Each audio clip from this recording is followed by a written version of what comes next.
ప్రభునందు ప్రియమైనటువంటి మేల్కొల్పు ప్రార్థన వీక్షకులందరికీ వందనాలు, శుభోదయపు శుభాకాంక్షలు తెలియజేస్తూ మీ ముందుకు వస్తున్నాం. దేవుని యొక్క సేవకుడిగా, దేవుని యొక్క రాయబారిగా మిమ్మల్ని అందరినీ కూడా మేల్కొల్పుట, మిమ్మల్ని అందరినీ కూడా మేల్కొల్పులో నిలబెట్టుట, మిమ్మల్ని అందరినీ కూడా ఈ మేల్కొల్పులో దీవెనకరంగా మార్చుట మా యొక్క ఉద్దేశము, మా యొక్క దర్శనమై ఉంది. కాబట్టి ఈ మేల్కొల్పు ప్రార్థనను ఆసక్తితో వీక్షిస్తున్నటువంటి ప్రతి ఒక్కరి జీవితాల్లో దేవుడు అద్భుతమైన కార్యాలు చేయడానికి ఒక చక్కటి ప్రణాళికను సిద్ధపరిచాడు. మరి త్వరలోనే మీరు అద్భుతమైన కార్యాలు మీ జీవితాల్లో చూడబోతున్నారు. ఆమేన్. కాబట్టి ప్రియ సహోదరుడా, సహోదరి, ఎందుకు ఈ మేల్కొల్పు ప్రార్థన, ఎందుకు ఈ ఉదయకాల ప్రార్థన మరి ప్రయాసతోనూ భారపూరితంగా మీ ముందుకు తీసుకుని వస్తున్నాం. ఈ మధ్యకాలంలో ఒక దైవజనులు మాట్లాడినటువంటి మాటలు నేను విన్నాను. ఏమిటి ఆ మాటలు అంటే, ఈ క్రైస్తవ్యం మీద జరుగుతున్నటువంటి దాడులు గురించి ప్రతి సంవత్సరం ఒక ఆర్టికల్ రిలీజ్ అవుతుందని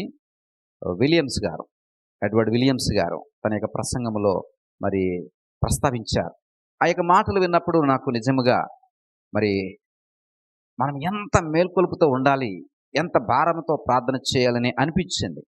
ఎందుకంటే ప్రపంచంలో క్రైస్తవుల మీద జరుగుతున్నటువంటి దాడులు, మారణకాండలు, మరి ఊచకోతలు, దాడులు ఇవన్నీ కూడా గమనిస్తే గనక మరి టాప్ 50లో మన దేశము ఇదివరకు ఉండేది కాదట.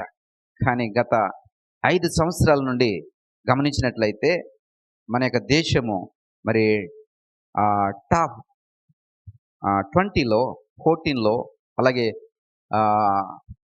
10లో అలాగ మరి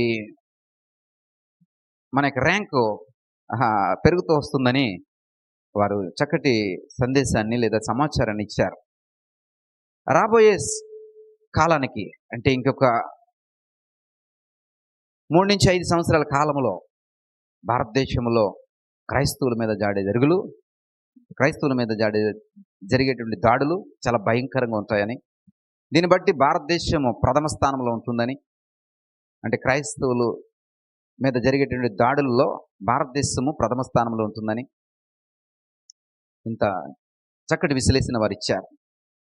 అంటే సౌదీ అరేబియా లాంటి దేశాల్లో, పాకిస్తాన్ లాంటి దేశాల్లో కంటే కూడా భారతదేశంలో ఎక్కువ దాడులు జరుగుతాయని, ఇక్కడ జరిగే దాడుల కంటే కూడా అక్కడ చాలా బెటర్ అని వారు చక్కటి విశ్లేషణ ఇచ్చారు.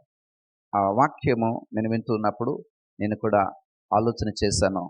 మేల్కొలుపు నాలో కలిగింది. ప్రియ సహోదరుడా, సహోదరి, ఎస్ మనము మేల్కోవాలి. ఎస్ మనము తేజస్సుతో తేజరిల్లాలి. ఎస్ భారంతో ప్రార్థన చేయాలి. ఎస్ మనము ఎలాంటి మేల్కొలుపును కలిగి ఉన్నామో దాన్ని బట్టి మన భవిష్యత్తు నిర్ధారించబడుతుంది. మన దినములు క్షమపరచబడతాయి, మన బ్రతుకులు క్షమపరచబడతాయి.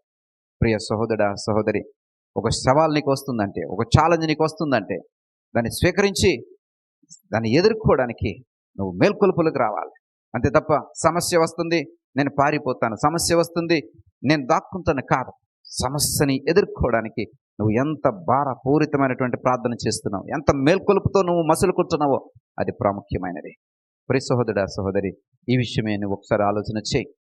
మరి దైవజనుడు భారపూరితమైనటువంటి మాటలను మరి చెప్తున్నప్పుడు నా హృదయంలో కూడా ఆ భారం పెట్టబడింది.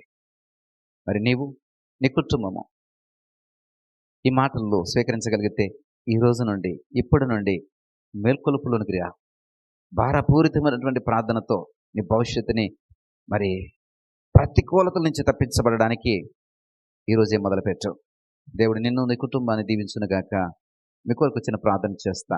దయగల తండ్రి, కృపగలను దేవా, మాకు ఇచ్చినటువంటి సమయాన్ని బట్టి మీకు స్తోత్రాలు. అవునయ్యా, రాబోయే దినాల్లో ఆ దేశంలో జరగబోయేటటువంటి దాడులు, ఇదిగోనైనా ఇబ్బందులు, ఇరుకైన పరిస్థితులు మరి నేను చాలా దారుణంగా ఉంటాయని ఇదిగోనైనా అనేక విశ్లేషణలు తెలియచేస్తూ ఉండగా నీ యొక్క రాయబారులుగా ఇదిగో ప్రభా నీ యొక్క జనాంగమును మేల్కొలుపుతున్నాం.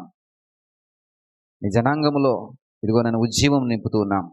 ఈ జనాంగాన్ని ఇదిగోనైనా పిలుపునిచ్చి ఆహ్వానిస్తూ ఉన్నామయ్యా, ఈ మేల్కొల్పులోకి రండి అని. ఇదిగో ప్రభా, ఈ పిలుపు అందుకుని ఎంతమంది అయితే ఈ మేల్కొల్పులోకి రావడానికి ఆశను ప్రయాసను కలిగి ఉన్నారో, ఇదిగో ప్రభు వారిని ఇప్పుడే దర్శించి భవిష్యత్తు తరమును ఆశీర్వాదకరము అయినటువంటి తరముగా మార్చేటటువంటి ప్రతినిధులుగా ఈ భారము కలిగి మేల్కొల్పులో ఉన్న ప్రతి ఒక్కరిని కూడా నిలబెట్టమని ప్రార్థన చేయించున్నా. చేతులుగా అప్పగించుకుంటున్నాం నాయన. మహిమ ఘనత ప్రభావం మీరే పొందుకున్నామని యేసు నామములో అడిగి పెట్టుకుంటున్నాం పరమ తండ్రి. ఆమేన్.